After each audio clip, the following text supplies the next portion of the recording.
McLaren, total domination. That's the story of McLaren's 2025 season. And nobody saw it coming at this level. Sure, they won the Constructors' Championship in 2024 after that nail-biting Abu Dhabi finale. But going into 2025, most people expected another close fight with Ferrari and Red Bull. Instead, McLaren produced one of the most dominant seasons in modern F1 history. They won 12 out of the first 18 races. 12. They clinched the Constructors' title in Singapore, with 6 races still remaining. That's record-equaling territory. The MCL 39 wasn't just fast, it was untouchable for most of the year. 7 1-2 finishes. 19 podiums in the first 18 races. Oscar Piastri won 5 of the first 9 races and led the championship for months. Lando Norris found another level and eventually took his first world title. The surprise wasn't that McLaren were good, it was how completely they controlled the season. Pre-season testing in Bahrain gave hints when Norris' race simulation looked ominous. But this level of dominance? Ferrari had won 6 races in 2024 and looked competitive. Red Bull were the reigning champions. Yet McLaren doubled the points of second place by Singapore. They won races by over 20 seconds. Their tire management was flawless. The biggest surprise was watching a team that fought tooth and nail for their first title in 26 years come back and make the second one look routine. From nearly missing out in Abu Dhabi 2024 to wrapping up the championship with a quarter of the season remaining, McLaren didn't just surprise people, they reset expectations for what dominant looks like. Red Bull, the 4-time defending champions, fell apart, and the chaos ran deep. After winning 21 out of 22 races in 2023 and securing Max Verstappen's 4th title in 2024, Red Bull entered 2025 as favorites. They left it as also rans. The RB21 had fundamental problems from day one. Terrible tire management, narrow setup window, balance issues that swung wildly between tracks. At the Hungaroring in August, Verstappen qualified 8th and finished 9th. Their technical director, Pierre Vac, admitted nothing was working. Helmut Marko said they didn't have answers. Verstappen himself predicted the team wouldn't win another race all season. He was wrong, but only barely. They won just twice all year, both times when Verstappen pulled off miracles the car didn't deserve. But the real surprise wasn't just the performance drop, it was everything else that came with it. Christian Horner was sacked mid-season and replaced by Laurent Mekies. Helmut Marko departed after 4 decades with the team. Internal chaos that had been brewing since early 2024 finally exploded. The team that had been F1's gold standard for stability looked dysfunctional. Verstappen nearly won the title anyway, through sheer brilliance, losing by just 2 points to Norris in Abu Dhabi. That made it even more painful. They had a driver performing at an all-time level and couldn't give him the tools. He won in Brazil from 17th on the grid in the rain, but Red Bull finished 4th in the Constructors' Championship. The biggest surprise was watching a team that seemed unbeatable 18 months earlier completely lose their way. Not through bad luck, but through systemic failure at every level. The car was wrong, the management imploded, and the dynasty ended abruptly in one catastrophic season. Ferrari. Lewis Hamilton's move to Ferrari was supposed to be the fairy tale, the greatest driver of his generation joining the sport's most iconic team. Instead, it became one of the most painful seasons either side has endured. Hamilton struggled from the first race. The SF25 was a nightmare to drive, unpredictable and temperamental. He couldn't find confidence in the car. His qualifying pace vanished. Through 20 races, he didn't score a single podium finish for Ferrari. Not one. His only highlight was a sprint win in China, which felt more like a consolation prize. Meanwhile, Charles Leclerc was extracting everything from the same car and regularly finishing in the top 5. The gap between them was embarrassing for someone of Hamilton's caliber. Pre-season testing had given warnings. Ferrari aborted Hamilton's race simulation in Bahrain due to telemetry issues. His pace and tire degradation looked concerning, but nobody expected it to be this bad for this long. Hamilton is 40 years old, and the narrative started shifting to retirement talk. Ferrari chairman John Elkann publicly criticized the drivers for complaining to media, which made things more toxic. By November, reports emerged that Ferrari wouldn't offer Hamilton a contract extension. The surprise wasn't that Ferrari struggled, it was watching one of F1's all-time greats look completely lost in machinery that his teammate was handling. Hamilton's built a career on adapting to cars, on finding speed where others couldn't. At Mercedes, he outperformed teammates in every season. At Ferrari, he looked ordinary for the first time in 2 decades. Alpine. Chaos is Alpine's brand at this point, but 2025 took it to new levels. Jack Doohan was their academy graduate, promoted to a full-time seat after years of development. He made his debut in Abu Dhabi 2024 and started the 2025 season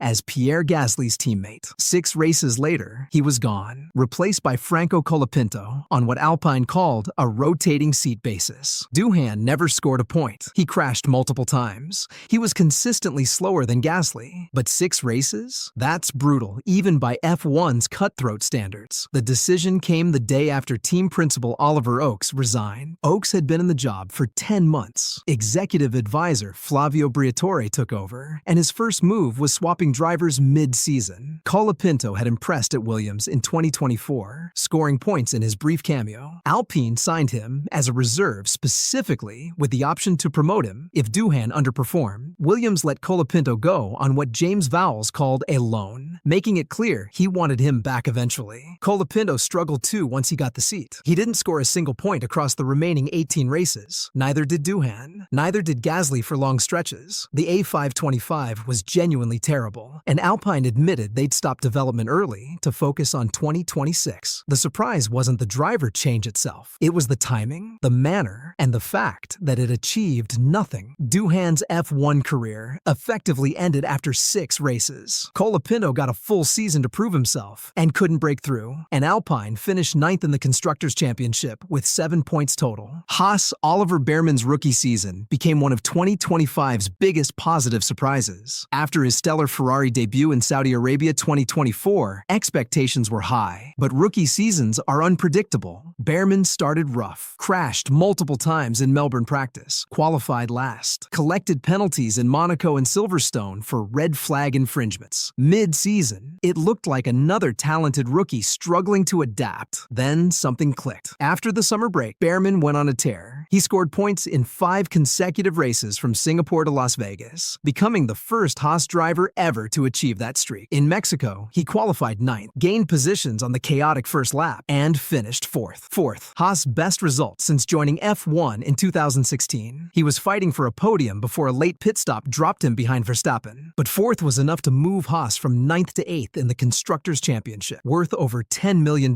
in prize money. Bearman's late-season form wasn't just about results. It was how he got them. His racecraft improved dramatically. He outscored experienced teammate Esteban Ocon across the full season despite the terrible start. He passed Verstappen. He held off Russell and Piastri. Ferrari reportedly view him as Hamilton's successor for 2027. The surprise was watching a 19-year-old rookie not just survive, but thrive in the second half of his first season. He repaid Haas with their best result ever, and 40 points that secured 8th in the championship. Mercedes' Kimi Antonelli's rookie season was the definition of peaks and valleys. At just 18 years old, replacing Lewis Hamilton was always going to be impossible. Nobody expected him to match George Russell immediately. But what surprised everyone was how extreme the swings were. The highs were spectacular. Sprint pole in Miami, a podium in Canada, then 2 more podiums late in the season, 2nd in Brazil, and 3rd in Las Vegas after starting 17th. When Antonelli was on, he looked like the generational talent Mercedes believed they'd signed, but the lows were brutal. 4 DNFs between May and July, a mid-season stretch where he looked completely out of his depth. At Monza, his home race, he was so poor that Toto Wolff called a clear-the-air meeting afterward. Mercedes even had to revert a suspension upgrade because it destroyed Antonelli's confidence. There were rumors about Verstappen potentially replacing him, social media abuse after certain races, but Wolff never wavered publicly. After that Monza meeting, Antonelli reset mentally. He admitted he'd been trying to do too much. The turnaround coincided with Mercedes reverting the suspension, and suddenly he looked like a different driver. His 48-lap stint on hard tires in Las Vegas was incredible, climbing from 17th to 5th before a penalty. The surprise was he finished 7th in the championship with 150 points, 3 podiums. He beat Hamilton by 6 points. An 18-year-old rookie beat the 7-time world champion. Mercedes got exactly what they expected, an incredibly talented but raw driver who needed time. The surprise was how willing they were to endure the painful moments to let him develop.